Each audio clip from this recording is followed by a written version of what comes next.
What's up, everybody? We finally got there, episode 7 of Immortal Minds, and it's pretty cool because today, obviously, there's so much to talk about. We have the launch of the game, and patch 1.0 was a pretty hefty one. We got Sean Dude, joining us again, and we got Mike as well. How you guys doing? dude, pretty good. I don't blame you for forgetting my name. I've been MIA for way too long, so hopefully I'm back for good. And yeah, I'm doing pretty good. How about you, Mike? I'm alright, back at it again. Valorant's out, so everything's good. I heard you've been loving unrated. Yeah, 100%. Favorite thing to play. No more rated for you. You're just gonna stick to unrated. Oh yeah, constant unrated queue even when ranked is out. Well, trolling aside, we've got a lot of stuff to kind of cover. We may as well start actually with the Omen changes. Just get into the thick of it as we have you here, Sean. And I know that you're an Omen aficionado. So, what do you make of the Omen changes? Firstly we have Paranoia. That we can start with Paranoia. Before it was Yeah. a little bit clumsy. It was a bit of a delay to use it, and now they've really addressed a lot of things. Is it actually good now? So now is there's the delay. You like charge it up like the Kamehameha thing, like from Dragon Ball Z. You're like sitting there with it in your hand, and it takes like a probably like a second and a half if you were to just spam click the second you click Q. Whereas before you would click Q and it immediately fire. I kind of liked that actually. It took a while to get used to. I would accidentally click Q all the time. And also it used to boost you up, like it would float you up so you could hop on top sage walls and things like that. I liked the old Flash more, even though the new one covers more ground. So the new Flash is like wide the entire time, whereas the old one coned out and got bigger the further it went. I kind of liked the old one more. It had a higher skill ceiling. It had like specific use cases. Um, this new one just seems very noob friendly, so I don't really like it that much. But I can appreciate the fact that they buffed the width. How's the hit registration with it? Because I know that was a big issue before. I think it's great. Like honestly, I've blinded so many people with this new flash. Basically, now instead of using it in chaotic situations, I use the flash a lot in chaotic situations reactively. Now with this new flash, since it takes so long to charge, you almost have to like pre-plan a lot of your flashes. Like you have to say like you're on split, you flash through A at the start of the round. Say you're on the new map Ascent, you flash through B at the start of the round. You can cover a lot of ground with Omen's new flash, and you can do it reliably, whereas the old one you couldn't do that. So that's pretty cool. Nice. Well, I suppose the biggest one really, I guess, is the dark cover, the smokes that he has. Because what they Yeah. tried to do is they tried to create, they wanted to make it so that you could be more precise, more consistent with it. And so they created this like phase world that you go into to kind of place it. I messed around with this a little bit. It was really awkward to get a grip of, to begin with, but you've practiced it a lot now. So like, how is it feeling? At first, honestly, I hated it. I hated the whole dark cover changes. I thought I'm never gonna use this shit. Like it's actually just trash because you lose control of where your character is when you enter that upside down world, or whatever you want to call it. Basically, you can no longer see your model. You can't see what's around you. I used to just be so good at using the radar because coming from CS, we use radar a lot, and it was just intuitive to control the smokes that way. And in addition to them doing all this, they also changed the bindings around for Omen, and you can't change these new bindings. So it's very confusing as someone that played a lot in beta, got used to the binds, and now I have to learn new binds, switch off of this undercover mode and go back to the old one. But then after a couple days of messing around with it, I realized the dark cover changes are particularly cool if you want to throw very, very far away smokes that are at different elevations and you want to throw one way smokes. So, something that I always had trouble with as Omen is throwing one way smokes. Well, now with this new dark cover, you can basically make sure your smoke is lodged into a wall before you ever throw it. So your one ways will always hit if you know how to throw them. Like it just takes a little bit of practice in a custom server. And that's really cool. So it sounds like ultimately it's probably for the best. They Yeah. actually they I think before we went, I think was it like the last patch before the beta closed down? I think it was something like that they upped his dark cover from, I don't know, it's like a 5 second increase or something like to 15 seconds or something like that. Yeah, so they did something where they like say you throw smoke, it recharges once every like 35 seconds instead of 30, but then they increased the duration of each smoke from 13 seconds to like 15 seconds. So they made the individual smokes last longer, but the recharge time on the passive increased. So kind of canceled out. What do you feel like Omen is right now with the balances? Like, because I feel like a lot of his Yeah. stuff has been messed with, and there are some people that are really good specialists with Omen, but we haven't really seen him and his value at an esports level yet. Do you like where do you place him right now? I still think Omen's probably a little bit weak in the grand scheme of things, and this is coming from someone that's like an Omen main, right? I think Sage is better, Brim is better, Breach is better, Sova's better, Cypher's better. There's so many characters that I think are probably better in a team comp, but there's a lot of good things that Omen does, and he can definitely change up a play style in a team drastically. And I mean, I haven't really thought through ways that his smokes can be used effectively with all of these other agents, but I'm certain if I were to like hop in a team comp with Omen and I thought these things through on an esport level, I could definitely make him work, but it would just be way easier with those other characters. How do you feel about it? Like as someone that doesn't really play Omen that much, like Yeah. how do you feel when like someone insta locks Omen? Because most people fucking hate it. I'm not gonna lie. I mean, a good Omen player, I think, is a lot like really awesome actually because I think in pugs, especially like right now, obviously we don't have rated, but I think because of the general level of disorganization, if you're a guy that's playing Omen, you have a pretty good game sense. I actually think there's a lot you can get away with because when you're not playing against a team, there is going to be a level of disorganization that presents a lot of opportunities that wouldn't otherwise be there. That I think Omen is well suited to take advantage of. But yeah, I just it's just that question of the esports level, like how good is he? And I do wonder because with the smokes that they have such a long duration and you can throw them from anywhere on the map. I think it's really powerful potentially, but I just haven't really seen. It's like it's hard, isn't it? Like when you don't actually see how it comes together with when you actually have two good teams playing each other in an established Yeah. meta. It's kind of hard to place the value of it.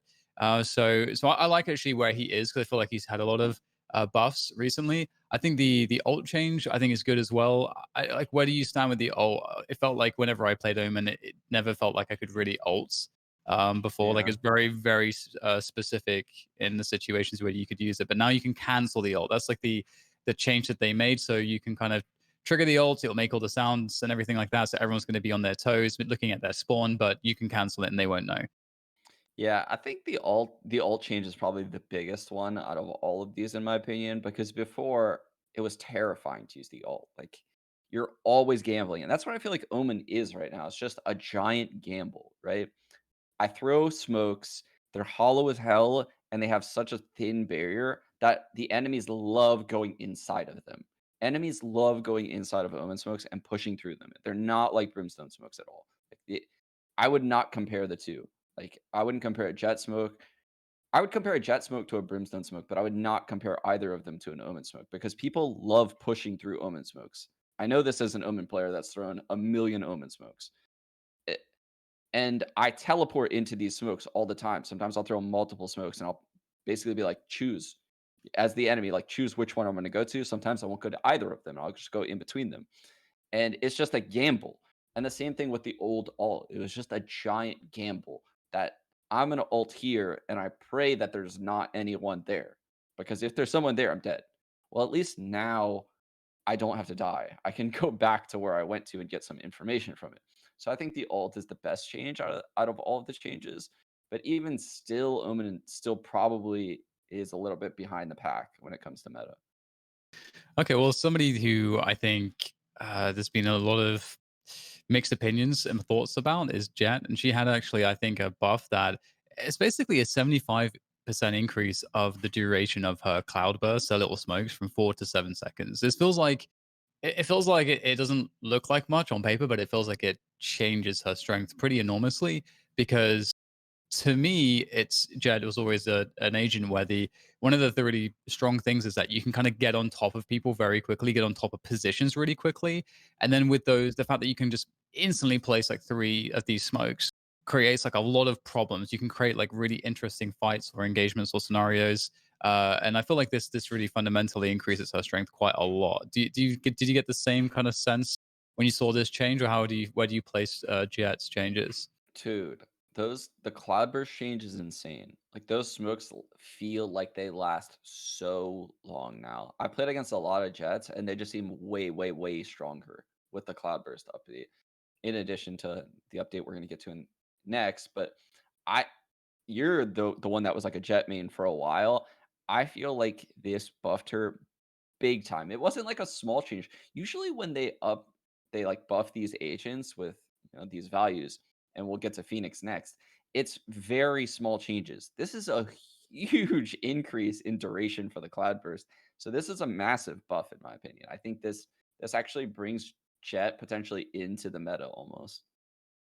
Yeah, it definitely seems like you can create a lot of opportunities because this combined with the other buff that she got, which doesn't sound like a lot, but I think it's pretty significant, especially as someone that did play a lot of Jet. The now her dash will break tripwires, and this is always like a really annoying thing as Jet because you're trying to use the dash to quickly capitalize on the timing with your team and just entry into a site, and you dash and you get caught by a tripwire, and then just that one tripwire is it just ruins everything and just you're just and Mhm. now I have to like turn around. Where is it? I've actually dashed really far past it, so I can't like find it very easily. It's just really awkward. But now the dash will break the tripwire, so it feels like one of the things that could deal with that is now gone as well. So yeah, all around it feels like Jett has a lot more value.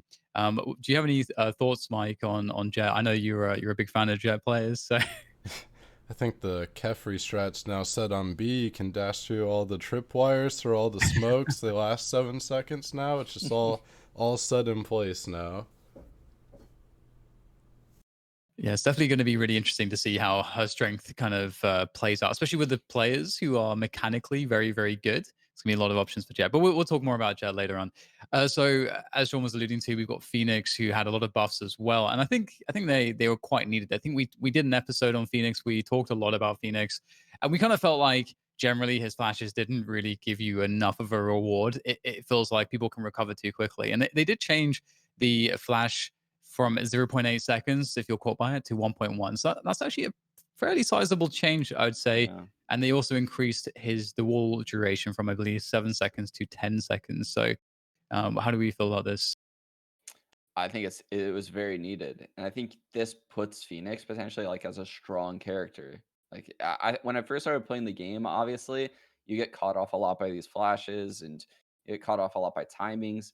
In addition to those changes, didn't they also do something with his ult where when he respawns from his ult, he has fully reloaded weapons now, Yeah. Yeah, so yeah. he can just like immediately take off.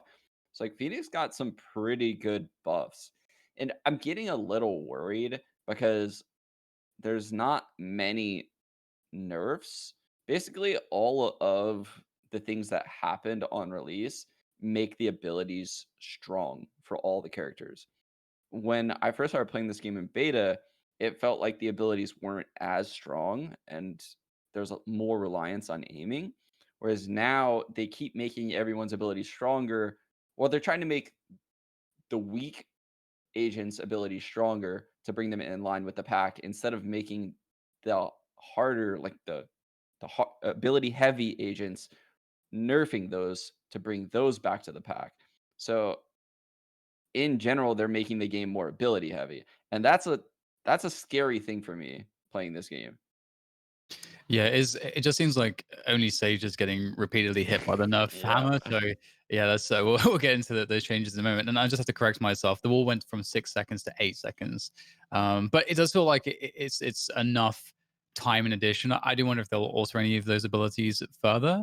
I did think that I do think because they do great explanations behind the patch, the little changes that they make in the patch notes. It's always worth reading because you get to kind of have you get into their mind a little bit as to why they made a particular change. And I love that because there's a lot of games that the devs don't necessarily do that. I feel like Blizzard was maybe the first company I feel like were doing that in the old StarCraft days. But either way, it's cool to see that they recognize that there is this issue between the wall and I think it's hot hands, which is like the Molotov basically, where there's this idea of like which one do I actually use to heal as well, which is kind of weird because yeah. they're both a bit wank to be honest in terms of the amount of healing that they give you. But it seemed like the wall didn't give you enough value for you to want to save it but now I feel like there's more value in saving the wall. And I think people are getting better in understanding that the wall's are actually really dope. It's actually there's so much cool stuff you can do with it. So I think yeah, Phoenix players will definitely be super happy because a lot of people it is I think I don't know if you guys agree. I think it's the best entry level agent I think to kind of like get to grips with the game. Yeah, it's super intuitive to use Phoenix if you played CS or honestly just coming into the game in general. It's just you throw the wall if you want to like get some cover. You have flashbangs, and then you have this Molotov that could be used as small top, or you could heal yourself with it. Everything is super intuitive. Even his ult is just like you pop this ult and you go run and die and then come back to your body. Everything's very easy, right? It's a low skill ceiling player in my opinion. Like there's only so much you can do with Phoenix unless you start using other people's utility, right? Like you could start using Viper smokes, you can start using Omen smokes and flashing through those things, using Viper walls. That's when the skill ceiling of Phoenix starts to raise a little bit, is when he starts using other people's stuff to use his flashes. Yeah, I completely agree. I've once you get to grips with like the plays you can make with the wall, it starts to become super fun. Very quickly actually, Van City was asking about Omen, Sean, as he just tuned in. He says, I don't know if it was covered about Omen, but is it true that when you teleport, you have your knife out instead of your gun you teleported with? Is that a thing Mhm. that you've noticed? I don't think so. I I have no idea actually. I don't believe that's true. It could just be like built into my muscle memory that I'm clicking one on my keyboard every time I tele, but I don't think that's the case. Like I don't think I'm clicking one every single time I teleport. So, uh, no, I don't Okay, believe so. I'm not fair enough. sure. I could be clicking one out of muscle memory. Well, the next thing to talk about is like basically the only person that really got nerfed. Raze did get slightly nerfed as well because actually we can go into the Raze ones afterwards, but first let's talk about Sage. Again, hit by the nerf hammer, which I feel like is every patch. It's that there's like not just like one or two changes, but like pretty much everything gets changed on Sage. So they changed her healing, which I think makes a lot of sense. The healing felt really it felt like something as a player, you're like, oh, I did this damage, but they've got a Sage and it's the start of the round. And then if you're defaulting, it's like that person gets back to 100 HP Yeah, and it's kind of like you did nothing. So it feels really strong because of the nature of how powerful like the time to kill is in this game. It's so quick that if like I get headshot almost instantly, but I do like I don't know 120 damage to them. I at least feel like I'm in some way rewarded because I did leave that guy low, and that impacts his decision making. But then there's the heal that can be like used like twice, which kind of it's almost like a res in that sense, like gives that yeah. person an extra life in terms of how they make their decisions as a player. So that was the cooldown was changed from 35 seconds to 45 seconds. So do you think this is enough, Sean? I think so. So I thought as Sage is currently like the only real healer in the game because she can heal other people, not just herself. I thought it was fine at 35, to be honest, as long as they don't start sprinkling in a bunch of healers. I really don't want this game to have like three healers on a team. That would suck so bad. Please just keep it to like one or two. Um, and I don't know. I feel like having 100 HP in this game isn't that sick. Having 100 HP with 50 armor, that's or shield. That's when things start to get like very difficult to kill people. The Phantom can no longer one shot you. But having 100 HP and like high elos isn't that cool. Like the difference between like 100 and say like 35, like it's not really that big of a deal to me. Like when I'm playing the game, it doesn't really impact my decision making that bad because I know I have to kill people really fast, so I'm only aiming for headshots. And I don't know. I think they nerfed her a little bit hard here. I really do. Yeah, I'm also wondering the same. I'm also wondering if it's too much, and I think it's partly because Sage is definitely going to be Sage is the most defensive hero agent in terms of how much she can slow you down, and that's what her primary purpose is. And so I feel like given the defensive leaning nature of this game right now, I feel like that's obviously going to be the standout thing that's strong because people don't know quite how to deal with that kind of stuff yet and the kind of methods you would need to deal with it, like getting rid of her utility, like defaulting and all this kind of stuff, Yeah. is not an accessible concept to a lot of the majority of people. So it does make sense, but I do wonder if that is. I think it's inevitable that she'll get kind of buffed up again. They'll find some way to make her more a bit better later on, but she's still, of course, essential, I think.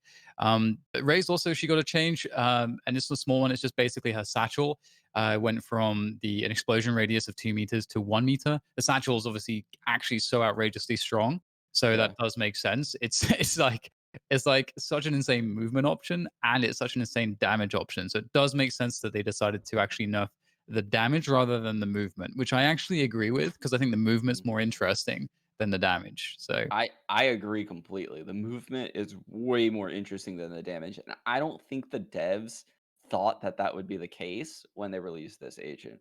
I thought they would think like the satchel would boost you up to places. You know, you could use the satchel to do that. Like, say you're playing, Haven, you want to get on top of the B site with your satchel, you can do that. People never envisioned like double satchel ulting, like going flying across the map, right? No one, I don't think the devs envisioned that. But now that they've seen it happen, they have to reduce the damage because I think the movement aspect is really cool. You shouldn't take that away from Raze. That's what makes her a cool character. It makes her hyper aggressive, difficult to deal with, hard to like know exactly her timings when she's coming at you because it really matters how she hits the satchel. And that's a cool thing to have in the game. So I would much rather them nerf the damage aspect of the satchel than mess with the movement. I hate when the devs start messing with movement and slowing down the game. So I like this a lot. yeah, completely agree. I think it's moving options really, really important to keep into the game, and I think that's something that people have begun to learn in recent years. So I agree. It's definitely good to see. In terms of the two remaining big changes are maybe the biggest changes or additions, I should say. So we have a new map and we have a new agent. Obviously, a lot of people have seen Reyna gameplay so far, and we kind of already have a grip as to how she kind of works as an agent. But before we get into her, let's just quickly talk about Ascent as a map. I don't think any of us have really been able to play it too much just yet, so it might be hard to get an initial, like, accurate initial thoughts. But where do you stand on Ascent so far? Because it does have some cool dynamics to it, like it has a door that you can open and Yeah. close. It's got destructible terrain and so on. Yeah, I don't know how I feel about the doors. As an Omen main, there's a lot of quirky like problems with teleporting that they need to clean up. Like I can't teleport on some things that are I should be able to, and I can teleport on other things where it's like this is literally the same thing that I can't teleport onto. So why can't I not teleport on the other thing? Either make it so I can't teleport on anything, or I can teleport on everything. Anyway, that should be the first thing I said. It's a very default heavy map, right? It's spacious, has a huge middle that is probably going to require abilities to take control over it. It has deep extremities. A cow. It feels like Dust 2. That's what it feels like to me when I enter middle. It feels like Dust 2, and it's going to be really hard in unrated and even low elo rankings to feel like this map is fun. But at the top level, you're going to see this game, it's going to feel a lot more like Counter-Strike because you're going to have to get map control. You're going to have to fight for middle while also holding the extremities, right? Which is something that happens on Dust 2 when you watch CS. You have a B lurker, you have a long lurker, and you have three people fighting for mid control. And basically, those two guys on the extremities of the map have to put presence there, make sure people are playing those ends of the map while also making sure they're not getting flanked. Now, in low elo, this is like impossible. This is literally impossible. So they're just going to get pushed on with abilities. I played in 10 mans last night on this map, and it's so difficult, like one on one, to fight people using abilities pushing into you 2 versus 1 while your teammates are taking mid control. So I definitely foresee people hating this map in low elo, but in high elo, it's going to be fun to like fight, get mid control, do fakes off of mid control, hit sites, and it's going to have a lot of strategic options. Um, with that being said, I haven't had too much fun playing it yet because no one really knows what the hell is going on. It sounds like a fair assessment. I don't really have anything to add to that. Do you have anything? Do you want to add, Mike? My current like thing with the maps is like each map they release, right, has their own gimmick. Like Bind has teleporters, Haven has 3 bomb sites. Split, I guess, would be like the elevation with the ropes through mid, I guess would be Yeah. the gimmick for that. And then this one has like the door and the destructible walls and stuff like that on the certain parts. I guess Yeah. my thing is like coming from Counter Strike, I'm just so used to like the maps themselves are the gimmicks. The play style like comes from the map rather than like, oh, we've put like this certain mechanic or gimmick on this map and that's what makes it individualistic. I would rather just like these are all elements in every map, but the maps play differently just from how they're designed. Yeah, that's actually really interesting. I didn't think about that. Dan, what do you think about that? The fact that they have every map. Why is every map just gimmicky? Why do we have teleporters on one map, 3 bomb sites on another, ropes on one, destructible doors on one? Why can't we just get a map? Like, just a normal map. I'm actually like a fan of like cool shit on maps. It depends like how it's done though, because for example, the teleporters. Yeah. Teleporters are a way which is just to change timings on rotations. And if you put it in a place on the map that's where it can let's say it cuts out a rotation timing and like in half or even more, then that's actually like very valuable. So then you can place that in a certain part of the map, and then that's a part of the map you want to control for a certain reason. For that reason in particular, because it's something that's a strong resource effectively in that way. So there's definitely like I like that idea as long as it kind of plays into like the overarching kind of fundamental principles. And there it's like rotations and timings. Or it's the idea of we can give up some information, having some information on the map because because we have these teleporters that will cut out our rotation timing, we can still kind of react quickly enough that we don't necessarily need to invest as much in map control and information and stuff. So I like these kind of trade offs in that sense. If it does get too gimmicky, whereby it is let's say like a bunch of buttons that open a bunch of different doors and stuff, I think it can get a little bit too confusing. But it is gonna be interesting to see like what like I don't really have enough experience at all on the map yet to really figure out how the new things that they've added in this way add or detract from the gameplay towards it. So I'm fairly undecided. It seemed like Mike noticed something interesting though, that it is the kind of the what is it, like the plant the spike or retake this the site from training mode. That's basically the B bomb site you were saying, Mike. I didn't Yeah, know. the planner one, I think. Yeah, that's interesting. So, well, I mean, it's an interesting map. I don't know where to place it just yet. We'll have to kind of work it out as time goes on. We get more experience on it and see more people playing it. Yeah, when I first went into the map, Mike was saying, like, it's the trainer map. I was like, "Wait, I've seen this area before. What the?" I was like, I don't even wanna play this area. I know what everything looks like and how this area operates. I'm gonna go play A or mid and see what's going on over there."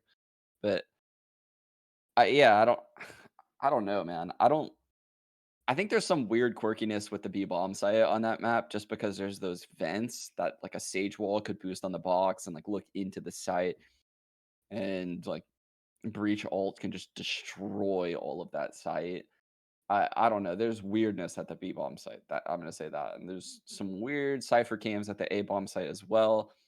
I was playing 10 minutes on it last night, and there's there's a lot of things that need to be cleaned up on Ascent. Yeah, I think it's a map where we'll definitely go into it more specifically in more detail. I think when we've got a little bit more information and insight. We did a bunch of kind of features with it in segments that were map specific in previous episodes. We're not there just yet with Ascent, but I'm sure we'll get there. So finally, we can talk about Reyna. And a duelist that has the ability to heal and flash. And that is it's very pretty similar to Phoenix, and it's pointed out by Barafet. In fact, we can even very quickly um, mention Barafet's comment there. He said, I'd like to see Hera, Reyna, Phoenix comparison. They basically do the same flash, self heal, but Reyna does it better, in my opinion. But I mean, that is a really good point. That they are very, very, very similar in how these two duelists function. They're both very momentum based, and they both have like super quick ways to get around corners and blind people, and then they can kind of heal themselves. Although Reyna's heal picks up if she gets a kill, so she can keep moving with the heal. If she doesn't heal, she gets the option to go intangible, or if she's in a role, also go invisible at the same time. So actually, it seems pretty mad how strong that is. Actually, what do you think? It's disgusting. I think she is so overpowered right now. I didn't think so when I first played her. I played her like one time and then I played against her a couple times. And then now at this point, now that I've played high skilled players that play as Reyna, it's so OP. It's so broken. The fact that on pistol round Reyna players can buy a ghost, just bait someone, get a kill, and then have 150 HP and a ghost. Like that's broken. Like that's not. She basically wins pistol rounds. If she gets one kill, she wins the pistol round. It's it's not fair. Like it's just and the fact that she can it's okay that she can heal herself to 150 maybe, but why is it that she can literally grab that HP from across the entire map? Like if she's on bind at short A and kill someone in heaven, I'm pretty sure she could just heal from short A to heaven. Like as long as she has the line of sight on it, right? But there needs to be some kind of distance on that, like a smaller radius where she can just only heal within a certain radius. In addition to that, those flashes are insane. Her flashes are incredible. Like the fact that they don't blind teammates is so broken. Why is it that her flash is the only flash in the game that doesn't blind your own team? Why my shitty Omen flash blinds my team. Phoenix's flash blinds the team. Breach's flash blinds the team. Why is her God flash the one that you have to shoot to kill the one that doesn't blind her own team? Like, what? That's insane. She's 100 times better than Phoenix. Like, everything about her is better than Phoenix, in my opinion. And other than maybe the ult. I feel like Phoenix's ult is really fucking good, but her ult's still insanely good too. Like, I would take her ult over my Omen ult. That's a fact.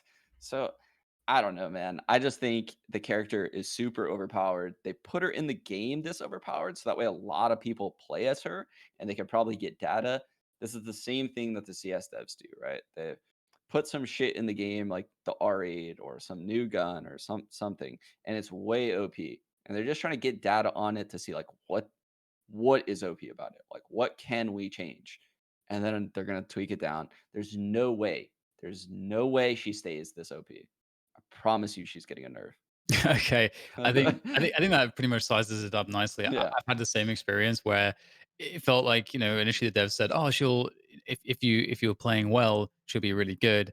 If you're not hitting your shots, she's going to be absolutely terrible." And I don't necessarily agree. I think you're right. I think it's going to take some balancing, but yeah, it's fun. It's fun to do it that way. Everyone will play it, have their fun with it. And sometimes in situations like this, if devs are slow to nerf stuff, you'll have like a small meta around it, and then it will get kind of brought in line with the rest of the pack. So, with that said, I think we can move on to the next segment, which is the Ask Us Anything. So, throw us your questions in chats, and we will go through anything Valorant related that you have to ask us. That's about the patch or not about the patch. Let us know, and we shall answer. Dan, what do you think about those flashes? Her flashes Yeah, while we wait. I think they're I think they are pretty nuts because you can put them through walls as well, and you can Yeah, also put them in any kind of like they can be suspended in the air, so they can go yeah, into the floor a little bit, or you can put them like really high up or yeah. around corners through walls. It feels extremely versatile in terms of how many options you get for it. So I do wonder. I imagine that's probably going to be one of the nerfs. Maybe is okay. It can no longer go through walls, or perhaps you can't place it in the floor, or Yeah. maybe it's yeah, I'm not 100% sure how they would change that, but right now there's a lot of freedom with the flashes. They're very, very good. Dude, you know when I realized they were OP? I was playing inside hookah on bind, and someone was Reyna, and they threw a flash through the hookah wall. And then you're just like, what do I do? If I shoot this flash, I'm dead. If I don't shoot this flash, I'm dead. Like there's literally no right answer at that point. There's no right answer. And if you have an ability like that in the game where there's no right answer, it's too OP. The only answer would be to not play hookah or to have a teammate baiting for me that shoots the flash, and then they wouldn't expect that I'm in the corner that I'm in. But that shouldn't be the case, right? Like no other flash in the game is like that. Like I guess my Omen flash is kind of like that, but I can't enter and kill people with it the same way Reyna can. I would have to throw it for my teammate, and we would have to have incredible teamwork to get it done. Whereas she can throw the flash through the wall, not blind her team. They could run in staring at it and just like pop a guy. You know, not Yeah, fair. it seems like, I mean, one way that they could do it, because like obviously the thing with breaches flash is that, like as you say, you can get blinded by it, but because it goes through walls, that mechanic kind of protects your team a little bit from it. So you can have setups with it, but it's not as just universally crazy.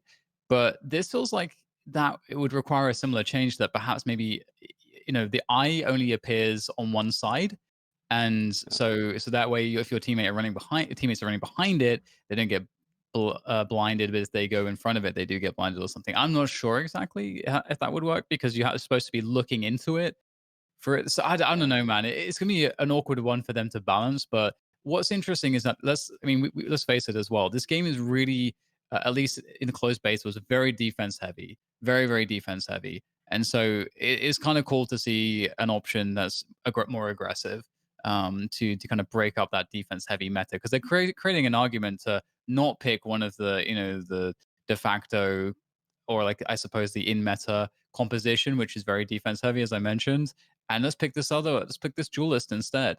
Maybe that's part of what they're trying to do there as well. It's hard to say. Um, do you really think that the Phoenix Flash should be the same price as Breach and that new bitch? Says Liam. um, it's a good question. That's a good question. Is Phoenix getting cheated with the cost of his flashbangs, Sean? I think so, man. I think he is. I think Breach's flash is way stronger than Phoenix's still. I think the new chick's flash is the best flash in the game. Like it covers so much ground. It can't it blind someone like across the map too? Like on Ascent, if I were to like throw a top mid on attack and like someone's holding top mid, they would get blind. I think they get blind Yeah, anywhere. Yeah, it's just yeah, line of sight, I think. That's crazy, dude. That's so insane, actually.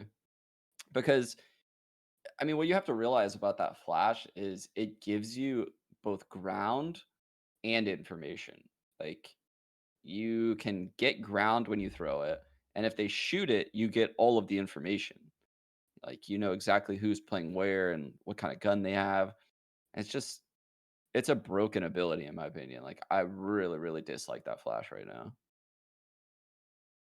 yes, yeah. The Reyna one's pretty nuts. I do feel like Phoenix is in a fairly good place right now. I'm curious, kind of how it's going to end up playing out, but ultimately, it's going to require a lot of testing. A lot of testing. I actually do wonder what the player numbers are like actually at the moment with the release. But MJTV says, "Do you think they should have added a healer agent instead of nerfing Sage? It feels like the high pick rate of Sage is mostly because she's the only healer agent." I feel like this is a pretty good point. You know, it's always this idea of opportunity cost. But if there is no other opportunity that because there's no other option, then yeah, you wouldn't. There's no argument to choose away from Sage in many cases because of her kits. Yeah. So, what do you feel about that? I said it earlier in the show. I don't want there to be too many healers in this game. Like I want there to be like max of two. Because in an FPS game, if you have like five healers, I could see a world where a team is just like five healers, like just taking gunfights and just healing themselves. Just it's like they have 10 players, right? It doesn't really work out super well if there's a ton of healers, but we could use another one. Like there could use another one. I'm not sure what the specific ability kit, maybe something like Lucio is in Overwatch where they have like crazy good movement. That'd be pretty cool because Sage right now is like, I'm just gonna slow you down. I'm gonna use my wall. But if there was someone that had like nutty movement, that'd be pretty cool. Yeah, maybe. So I think that there's like two design philosophies here where this may be the kind of the fork in the road, and maybe they'll pick one direction or the other as in the game design sense.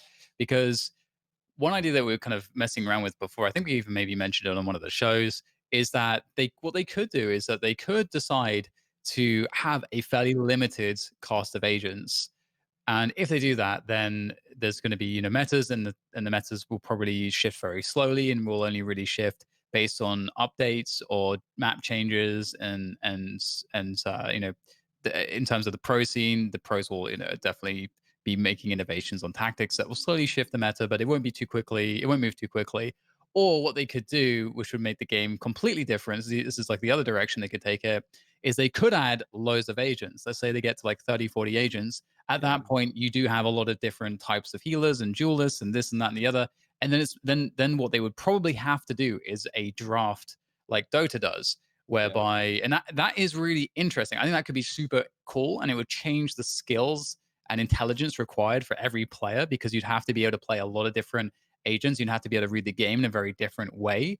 Whether that would work for an FPS, I don't know. I don't think that's ever been tried, honestly. I could Yeah. see it working. I could see it being super interesting. So I think they either go one of the two directions. And if you go the direction of lots of agents, you kind of solve this idea of opportunity cost with the draft. Even if something's very strong in a certain meta, you can ban it.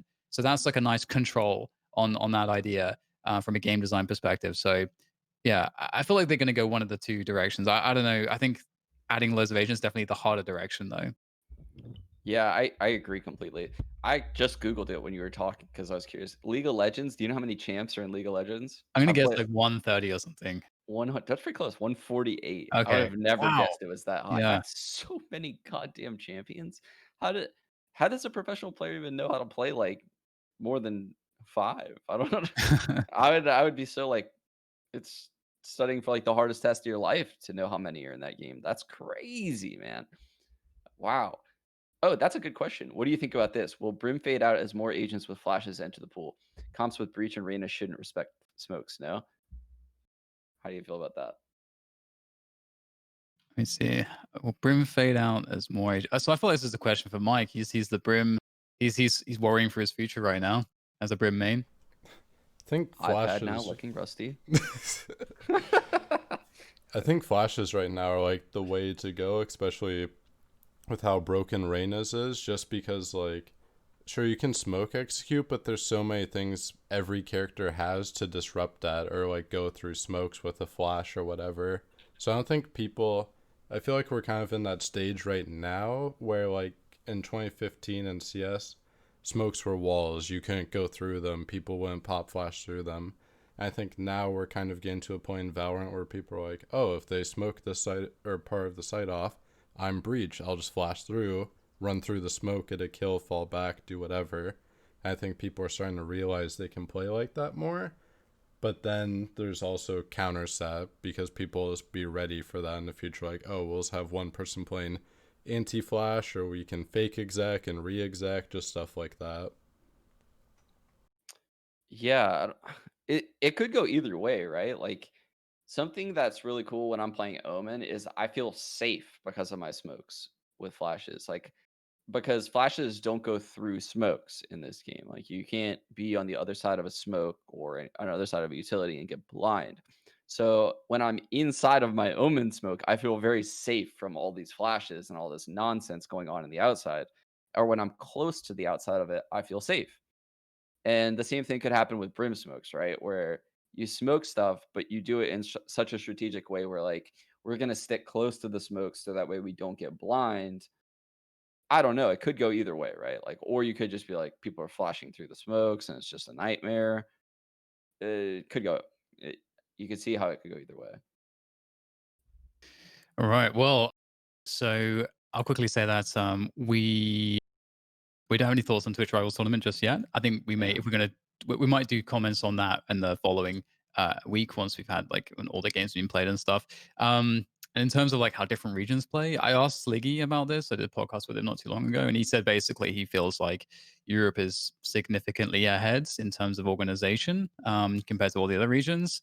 That's something I've noticed as well when I've watched the difference, but I think it still remains to be seen. There's a lot of areas people can tighten up, but um, and there's one other question we can kind of finish on, and then before we move on to talking about Jets for today, Diviner Soul says, "Do you think they should add a class limit so you can only pick one or two duelists and so on?"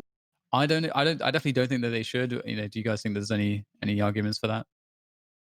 If there's ever anything that would bring out the toxicity in an FPS community, it's adding a class limit and then having someone insta lock your character. Holy God, would that be? Oh my God. People would get so triggered at that point. Like, oh, you have to play the healer now. We have no healer and we've all insta locked and you're now stuck. Like, you now have to play a healer. So I don't like that idea of like doing the class limit thing inside Valorant. No. I think with this game, I think that it doesn't make very much sense just because because of the time to kill, it's not like, you know, a Lucio, if you are Lucio in Overwatch, let's say, it's not like Lucio's like actually can headshot you and kill you in a couple, like, you know, within half a second. Like that's not a thing that exists. But because I think that any agent is valuable if this player is good enough to its core fundamentals. I think it doesn't. It's not a big deal, and I think that's actually kind of cool because it means that you can run a 5 duelist composition, which could be really fun. It could. Yeah. There's so many different ways to play this game. But speaking of which, and speaking of duelists, it's time to talk about Jett. So Jett is just really interesting. She's definitely not been, I think, too much more than a pop stompy type of agent in the, I would say, in the betas so far. But now we're into release. They made that change as we discussed about her cloud burst. It's now it was 4 seconds, now it's 7 seconds, which is a big difference, like 75% increase of time. A huge change for Jett. So our initial thoughts, we kind of covered that. We think she's going to be pretty good now. But in terms of other cheeky stuff that I think people only just sort of figuring out. I don't know if you've seen this, like Sean, like the run boosting. Have you seen the run boosting with Jett? Uh, which no, I haven't actually. I Do you don't have think I have.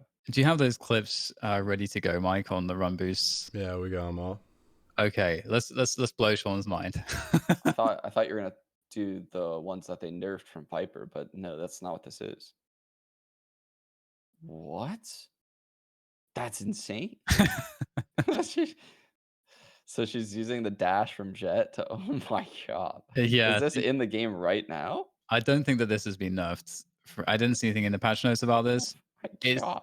because the thing about this is that like it's the momentum that Jett is dashing with hits Raze and transfers onto Raze effectively, Yeah. and then just combining the satchels is just for the That's extra so extra insane. troll. That poor soul, Jake Man Jug inside the B site. Oh Feels my god. feels like this will get nerfed. This has to get nerfed. Yeah, this is It's it kind of scares me mental. because the way that they've nerfed things in the past is changing the abilities instead of the actual physics of the game. So it worries me that they're gonna have to change the satchels, right? Or do they just keep this in the game? I don't know what the fix for this would be. I would imagine that maybe they would just like change. Maybe they would just change the way that dash works, because I guess the dash works like very simplistically of like applying a certain amount of velocity in a certain plane for Jett, and then there's Yeah. like this universal rule, I suppose, that it then means that if you like bump people, you can like push them. So maybe they'll just like stop something like that or something. I'm not sure. I'm sure that they can find like a change for this, but this is pretty mad. I didn't know about this until like right at the end. I was like, oh, okay, this is interesting. I've never seen anyone do that in a game. It looks pretty easy to like actually. It looks easier than a run boost in CS actually to actually execute. So So you don't even need the satchels, what the chat said. no, yeah, you don't need the satchel. It's just so Jett basically the raise is in the air. Jett dashes into the raise. The raise gets Jett's momentum Holy shit, basically. man. Have That's forward insane. momentum. Yeah. That's Speaking of Jett, you know who I played last night in the Mendo 10 mans? Who do you play? My boy Kefri. He put me in the dirt, Dan. He put me in the dirt. He owned me. He is insane with this new update. He did this thing on split to me yesterday with his ult as Jett that was so sick. So I was opping the ramps, and he plays Jett, obviously. He had Reyna throw a flash so that way I could no longer hold the angle because either I opt the flash and I fall, or I just This fall. is A ramp. Yeah, this is a ramp on split. He then immediately when that flash is thrown, he comes out as Jett. He dashes across with his ult. So he hits the ramp and like speeds up the ramp. And like he smoked like the site or some shit. And he just like instantly killed me. I couldn't even run away. There was no right answer for me. Like it was insane. It was the craziest thing I've ever seen. I died from holding ramp, no one was there. I died within like 2 seconds. Like I could not even get back to heaven. It was insane. It was the coolest play I've ever seen in the game. I That's wish I had a awesome. clip, but I wasn't streaming because it was like 10 PM. That's God, pretty epic. yeah. So So Jets, do that. okay, let's quickly. Do you have the updraft clips, Mike? Yep. Okay. So it says Jett's interesting because she has the ability to kind of explosively open up rounds, and she can do so in a variety of ways. She can use the updrift to get like weird angles and stuff like that. I think we're pretty familiar with like how you can do that and get openings. And what's really cool about this one in particular is that there's that position is just so commonly held, just like you were describing, Sean. Like you feel really safe when you're up on that ramp. You can feel like you can get back behind cover. You don't expect a Jett to kind of pop their head up around the architecture in that kind Yeah. of timing. So there's like this kind of universally works in so many different areas of the various maps in the game. You can pretty much do it wherever, and it also works in the sense that with the ultimate, when you get the daggers out, you can get this very unexpected. Like if we talk about crosshair placement, you have to the opponent's going to have to react to your play. They won't be able to just prepare for it most of the time, unless it's just purely off of the sound cue and the play is predictable. Because there's various Jett plays that do go in meta, and people will then therefore expect them. But generally speaking, like if you're a really highly gifted mechanical player and you have all these tools, like you can entry so many different areas of the map just at the very beginning timings with the ult. So I do think that there's a lot of value in that in terms of the fear. Because imagine like you're at the top level, like how does it work exactly? Let's say, Sean, like let's say we're talking about the A ramp, right? And the ult's popped for Jett. You hear the ult basically, like how far away do you hear the ult? Is it map wide, or or do you have to be close to Sorry. it? I'm pretty sure it has to be close I to think it's map wide. I think it's It global, isn't it? Yeah, it might be global. Like I hear that shit and I'm like, "Oh my god, she's close." And then she gets a kill at B on split. So, I'm pretty sure it's map wide. So let's say you're playing in a pro level and you hear that watch this and she's got the daggers out and it's global. Do you Yeah. now just go off of certain because let's say that a ramp angle, right? You're watching the bottom of the ramp, but suddenly when that ult hits, there is a second angle that's actually very difficult. Like if you're scoped in, you cannot see it basically. So do you come off that angle? So basically, the point I'm making is Jett popping the ult takes away certain angles potentially at the very top level when you have players that are mechanically very good. So I think this is like an interesting idea in terms of the value of Jett that we won't see necessarily as much in pubs because you can say that that's a public and it's like a gimmicky thing, but let's say you have a double peak, right? So someone is going to go for the peak, and at the same time as Jett does the updraft. Now you got a double peak from like two different spots, that's pretty cool. So yeah, I don't know. Do you think there's value in this idea, or am I just kind of like going a bit too much into the weeds in the theory? Honestly, like I've never played Jett ever. So, you would probably know a lot more about the Jett theory than I would. It sounds really good. Honestly, whenever I play against a Jett, they always own me. Like Jett Right, players right. are always like super highly skilled. That's what I've come to find. Like very rarely do I play a Jett and they bottom frag. They typically know how to play the character really well. So you can gain ground on people so fucking quick with Jett. It's insane. Yeah, it's very she's very destabilizing in terms of rotations and timings. Like if we just think about this A ramp example again and say that like for whatever reason the like you pop the ult and you do the updraft, maybe you even miss a shot and the guy with the operator falls back off the angle. Now what you can do is you can throw a smoke to the top, which now lasts 7 seconds, and you can dash. They can't now retake that position because there's a smoke there, which means you can close a lot of distance extremely quickly. And you could go high or you could go into the site if you wanted with a dash. Like you can gain so much ground so quickly.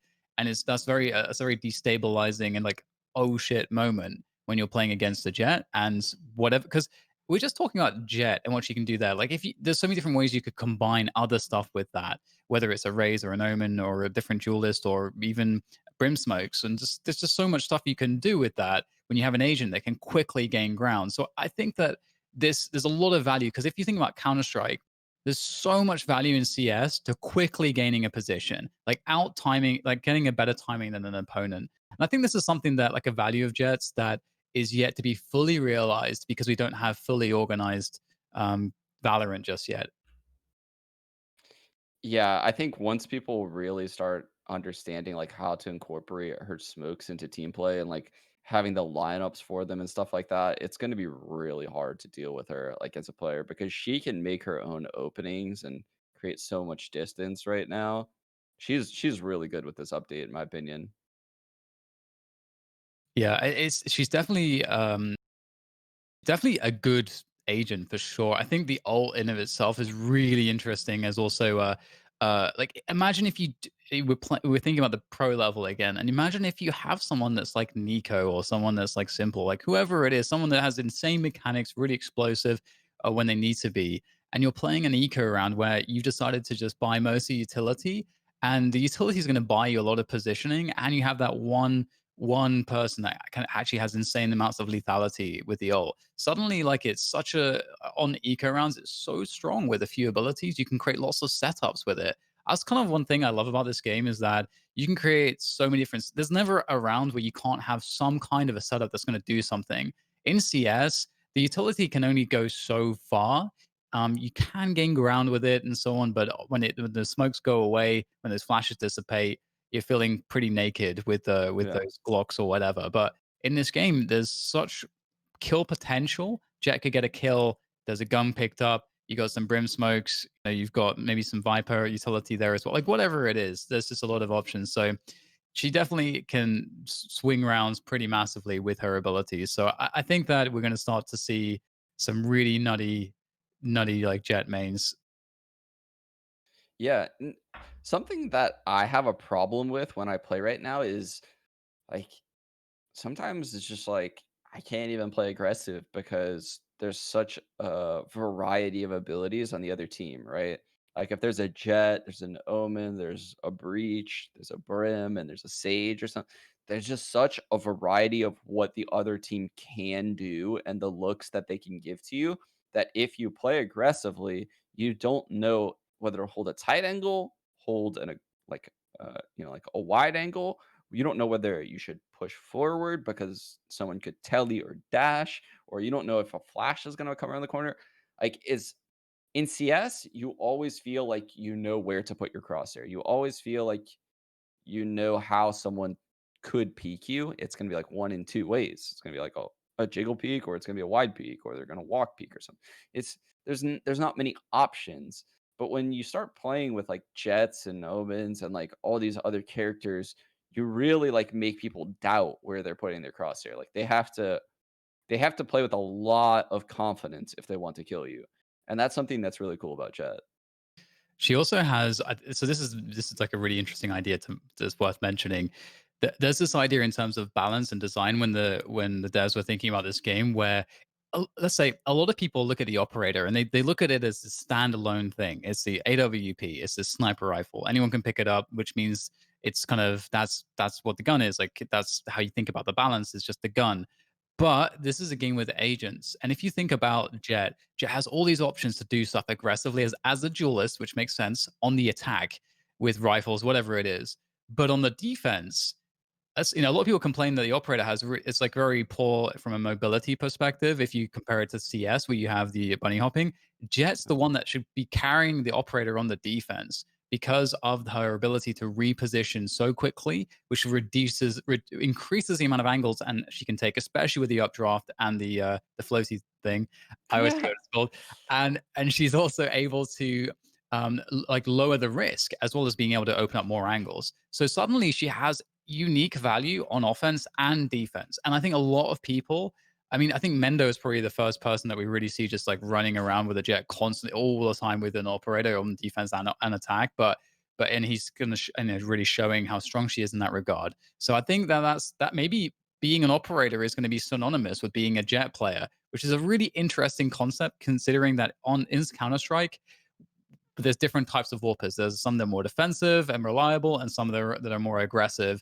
And I think the meta tends to lean towards favoring more aggressive warpers, more explosive warpers these days. But generally speaking, like, Yeah. what do you think of this idea that the operator is for Jett? Yeah, absolutely. I couldn't agree more. I think the operator in Jet fits so well because she can change her elevation, she can dash away, she can take like ridiculous angles and then dash away.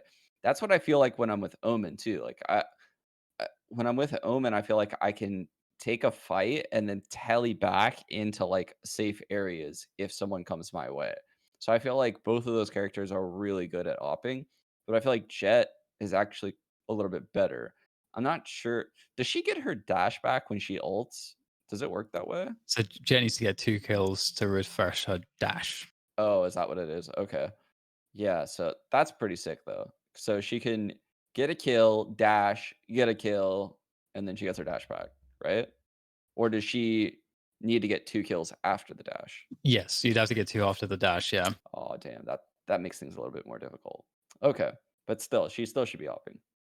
Yeah, it still like makes a difference because with an operator, like it's like an open CS. You'll get that one, like maybe you dash, you get that one kill. You can maybe the way that you've played it, you have another angle to kind of get behind, get another 1v1. They don't trade you, then you can then you now you got your 2 kills. You can dash away as opposed to that third person guaranteeing the trade. So yeah, I think especially with the cloudburst changes, I think she's super good. I think one of the things with Jett though is that she's quite fragile, and if you don't have teammates that can support you well or don't understand how to like tactically play around you, I think that obviously the value goes down. But I think that's universally applicable in this game. Like some agents have more of a obvious individual value proposition, but all of them get just like, I don't know, just so many like their power when you work with them with teammates is just like instantly squared in this game because of how Yeah. abilities can be used together. So, is there any arguments against Jett in a lineup? Like, what do we think? What do we think in terms of like the current agent pool and stuff? Is there an argument against picking her? Do we think that she should start being played in lineups more? I think she could start getting played in lineups more, but the problem is it's like this she's right at about like where I would put Omen, right? Like I think she's in the middle of the pack, but there's just so much value in some of the other agents that it's hard for me to say that she should be picked more than them. Like when it comes to Breach, when it comes to Brim, when it comes to Sage, when it comes to Cypher, Soba, like and Reyna, I guess now, it's hard for me to say Jett is better than one of those characters. I'm starting to come a little bit around on Breach, and the main reason is his fault line is very strong, but it tells you exactly where he is, which is kind of lame, right? Because it just goes in like a straight line from exactly where he's standing. So whenever Breach fault lines in like the mid round to late round, it reveals too much information. That's part of the reason why I don't like playing Breach. Actually, is like I think his fault line's really strong at the start of the round and like on attack when you have teammates around you. But if you're on like defense and you're holding mid round, you don't want to just be like fault lining because it's literally like a breadcrumb trail, like right to you. So I don't know. Do you think Jett can replace any of those characters? I think What do you think? I think Breach is pretty much a necessity still. So Yeah, I don't think anyone can replace Breach really. yeah, I think that really makes sense. I think I think actually, I should know how to, I'm not sure how to say his name, but Kato, says that most of your teams are running Raise and Breach in those roles. If you had a specialist operator, then you'd yeah, sub her in for that. I think I've actually been surprised as to how many raises I've seen. I do think that she could go in for the raise in terms of the operator role, but like you'd have to have like a very good Jett, like a definitely a Jett specialist. I think she's just one of those agents that you just really have to be a specialist, and then you can really see the true value. But if it's, but I think the thing with Raze that's really good is that even her, even though there's a lot to raise in terms of you should probably be maining her as well in terms of seeing what all of her options are like from her movement. She's still much more intuitive and in terms of her value. And I think that you need a lot more setups with Jett. And so yeah, it's a difficult one. I feel like if you've got someone that's good enough, it can definitely work. And I think that's really the case in Valorant in general. You can pretty much make a lot of stuff work that we haven't seen. You just have to have players that are good enough and get the game. yeah. So Dan, check it out. It's in the channel right now. what's this? This is Caffriona me, bro. Oh, that's the Found it. clip. Okay, cool. This is it. Can you This bring is that up it. on the stream, Mike? I'm not sure if Mike can bring it That's not up. Yeah, I possible. can try to grab it quick. It's just literally just destroy me. Well, we're coming towards the end of the show now. So for today, so once we get this, we get this little clip up of Sean getting completely destroyed. We can perhaps leave it on that note and Can you drop in we just go Discord into our quick, final Sean? thoughts. Yeah, I'll put it in Discord. But in terms of, let's say, I can start with final thoughts. I think this has been a great patch. I think I'm pretty stoked for the future of this game. I think that I just can't wait for the pro scene to really get kicked off, so that we get teams that are investing a lot of time in developing a framework and their playbooks, because there's so much work that needs to be done in this game because there's so many more options than in CS. So I feel like we're going to see a lot of teams that don't have as skilled players that will have better tactics and strategy than teams that will have a lot of names that are recognizable for their skill. And I think that's going to be a real dynamic in this game that's going to be really fascinating. That you're going to have players coming along that don't have to have insane mechanics, but they'll have really good team play, really good setups. They'll understand the game really well, and they're going to throw a lot of stuff at teams that they haven't seen before, maybe because they've been putting in the work, and vice versa. You'll have teams that mechanically are really amazing, are enabled because of some of the way some of the agents play. They find a play style that works in that sense. And I saw in that sense, I feel like we'll have a lot of diversity. So I'm really stoked for the direction this game is going in so far. The performance upgrades in this patch have been amazing since closed beta. It feels like a completely different game. Runs liquid smooth again. So really happy about all of that. Yeah, it's actually crazy how much better the game runs now, right? Like that's one thing I can say for sure. This game runs so much better right now than it ever did in beta. And I guess my one gripe right now on the launch is actually I have a couple gripes. So they have Ascent being queued like some ridiculous percentage of the time right now. Like I just so that way they can get data on it. They said that that was the case. It's kind of lame that they launched the game and like they're just throwing everyone into this like new map.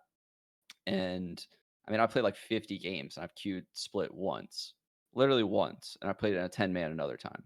Like that, how is that a thing? Like how are you gonna launch the game and make it so that way the maps are so heavily sided towards this new map? And then also the fact that like unrated is just an utter shit show. And it's crazy. Like I don't like unrated, and I don't like the map pool thing right now going on in unrated. So that those are my gripes on the launch, which very minor things, I guess. Well, that's fair enough. I think that's there. Given how quickly they've turned everything around, I feel like I think actually that was only for a limited time as well, the Ascent thing. So hopefully that will be the case. But let's take a look at this clip then to see quite exactly how you got destroyed by Kefri. He actually aced, by the way. Oh, nice. Yeah, pretty sure it was an ace. Okay, so So there's the flash. It blinds me. I'm starting to back off the flash. He literally is just like in my face so wow, quick. He's clearing everything with that. Dude, he's so good at Jett. It's actually insane. that's awesome. Look, he's getting blind, so he's just using all of his smokes. He's like hovering. I think this is actually quite a long clip. Oh no, he doesn't ace. He gets a full pick, I guess. The right click is super good. There is definitely some RNG to it, I think. Yeah. But that's actually quite a long range that he just instantly killed that guy there. Like Yeah, the it's right like none click of us stood a is really chance. good. None of us stood a chance. That's crazy, man. Yeah, that's pretty awesome. Actually, Mike, I didn't ask you your final thoughts before we close down the show. What do you feel? What are you feeling? On just in general, or Just in general, in terms of the patch and where the game's at right now, and the direction of things. If you want to add anything to Jett as well, for sure. I just think right now, like I was kind of hoping during beta they would just drop like a performance update patch, because like those last few weeks were really hard for me to be motivated to playing when I was just kind of getting like FPS drops or server issues all the time. But at least all of that stuff seems to be fixed for now. I just hope the maps keep getting better. That's the one thing with this game, because I appreciate in CS how many good maps we have, even though they've been around forever. That's the whole like next part of this game that I want to see, is like really good map pool. Keep adjusting agents, and then we still have to pick next week's agent still. Ah, yeah, Dan. Yeah. I think we do have that chosen. Yeah, we're going to feature Brimstone next week. Mike is going to have a field day showing us loads of stuff, as he's a Brimstone main. Actually, Mike has only ever not played Brimstone, I think, one time Really? Is ever. that true, Mike?